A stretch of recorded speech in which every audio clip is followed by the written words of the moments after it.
Hi ಎಲ್ರಿಗೂ ನಮಸ್ಕಾರ, welcome to my channel. ಇವತ್ತಿನ ವಿಡಿಯೋದಲ್ಲಿ ದಾಸ ಸಿನಿಮಾದ ಹೀರೋಯಿನ್ ಅಮೃತಾರವರ ಬಗ್ಗೆ ತಿಳ್ಕೊಳ್ಳೋಣ.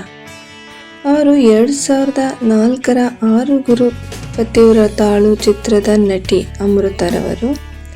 ನಟಿ ಅಮೃತ ಕನ್ನಡ ಚಿತ್ರರಂಗಕ್ಕೆ ಸೇರಿದವರು, ಆದರೆ ಆರು ಗುರು ಪತಿವ್ರತಾಳು ಚಿತ್ರದ ಮೂಲಕ ಟಾಲಿವುಡ್ ಇಂಡಸ್ಟ್ರಿಗೆ ಪರಿಚಯವಾದವರು. ಪ್ರತಿದಿನ ವಿವಿಧ ಚಿತ್ರಗಳು ಬಿಡುಗಡೆಯಾಗ್ತಾ ಇರ್ತವೆ, ಆದರೆ ಅವುಗಳಲ್ಲಿ ಕೆಲವು ಉತ್ತಮ ಪ್ರತಿಕ್ರಿಯೆ ಪಡೆಯುತ್ತವೆ, ಇನ್ನು ಕೆಲವು ಗಲ್ಲಪಟ್ಟಿಗೆಯಲ್ಲಿ ಉತ್ತಮ ಪ್ರದರ್ಶನ ನೀಡುವುದಿಲ್ಲ.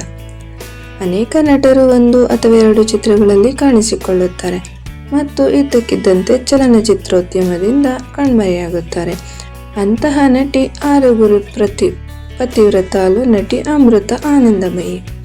ನಟಿ ಅಮೃತ ಕನ್ನಡ ಚಿತ್ರರಂಗಕ್ಕೆ ಸೇರಿದವರಾದರೂ ಈ ಚಿತ್ರದ ಮೂಲಕ ಟಾಲಿವುಡ್ ಚಿತ್ರಕ್ಕೆ ಪರಿಚಯವಾದವರು. ಆರು ಗುರು ಪತಿವ್ರತಾಳು ಚಿತ್ರದಲ್ಲಿನ ತಮ್ಮ ಅಭಿನಯದ ಮೂಲಕ ಅವರು ಪ್ರೇಕ್ಷಕರನ್ನು ಮೆಚ್ಚಿಸಿದರು. ಆದರೆ ಈ ಚಿತ್ರದ ನಂತರ ನಟಿ ತೆಲುಗಿನಲ್ಲಿ ಒಂದೇ ಒಂದು ಚಿತ್ರ ಮಾಡಿಲ್ಲ. ಕೊನೆಯ ಬಾರಿಗೆ 2009ರಲ್ಲಿ ಕನ್ನಡ ಚಿತ್ರ ಜೋಡಿ ನಂಬರ್ 1ನಲ್ಲಿ ಕಾಣಿಸಿಕೊಂಡರು. ಈ ನಟಿ ದೇವರು ವರವನ್ನು ಕೊಟ್ರೆ, ದಾಸ ಮತ್ತು ಡಕೋಟಾ ಎಕ್ಸ್ಪ್ರೆಸ್ ಸೇರಿದಂತೆ ಹಲವು ಚಿತ್ರಗಳಿಗೆ ಹೆಸರುವಾಸಿಯಾಗಿದ್ದಾರೆ. ಅವರು ಚಿತ್ರರಂಗದಲ್ಲಿ ಬಹಳ ಕಡಿಮೆ ಸಿನಿಮಾಗಳನ್ನು ಮಾಡಿದ್ದಾರೆ ಮತ್ತು ನಂತರ ಅವರು ಗ್ಲಾಮರಸ್ ಪ್ರಪಂಚದಿಂದ ದೂರ ಸರಿದರು ಅಂತಾನೆ ಹೇಳ್ಬೋದು. ಬೆಳ್ಳಿ ಪರದೆಯಿಂದ ದೂರವಿದ್ದ ಅಮೃತಾರವರು ದಾಂಪತ್ಯ ಜೀವನಕ್ಕೆ ಕಾಲಿಟ್ಟಿದ್ದಾರೆ ಎಂದು ತೋರುತ್ತದೆ.